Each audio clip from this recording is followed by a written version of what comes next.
क्या लेवायथन और कालिया नाग एक ही रहस्यमय जीव हैं? अगर हाँ, तो क्या इतिहास ने हमसे दुनिया की सबसे बड़ी कहानी छुपा ली? आइए इस रहस्य से पर्दा उठाते हैं। पुराणों के अनुसार कालिया नाग एक विषधर नाग राजा था। उसका निवास रमण द्वीप पर था, लेकिन गरुड़ के भय से वह अपना घर छोड़कर यमुना के गहरे जल में आकर छिप गया। उसके विष की तीव्रता इतनी भयानक थी कि यमुना का निर्मल जल काला पड़ गया।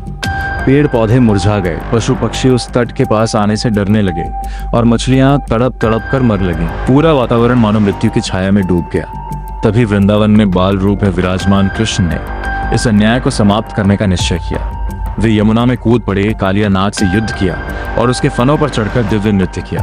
हर कदम के साथ नाग का अहंकार टूटता गया। पर आश्चर्य की बात यह थी, कृष्ण ने उसे मारा नहीं। उन्होंने उसे जीवन दान दिया और आदेश दिया कि वह यमुना छोड़कर पुनः समुद्र की ओर लौट जाए, ताकि प्रकृति का संतुलन फिर से स्थापित हो सके। अब गरुड़ तुम्हें नहीं मारेगा। अब यहीं से टाइमलाइन दो रास्ते पकड़ लेती है, क्योंकि कुछ लोग कथाओं में कहा जाता है कालिया वृंदावन को मुड़कर देखता है और पत्थर बन जाता है, और कुछ लोग ये मानते भी हैं, पर यह पुराणों में नहीं लिखा है।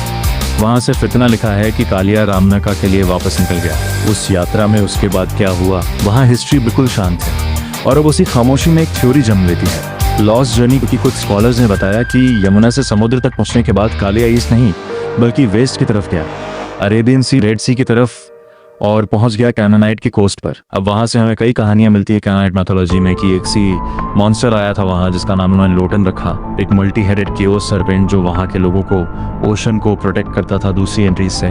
और फिर समय बढ़ता गया और आया biblical era. Lotan Hebrew scriptures में इवॉल्व होता है और उसका नाम पड़ता है लेवायथन, एक ऐसा सी मॉन्स्टर जिसे सिर्फ ऊपर वाला ही कंट्रोल कर सकता है। अब समझे ऐसा क्यों कहा गया, पर ऐसे और 7 नाग सी सर्पेंट हैं। सो बताया जाए उनके बारे में।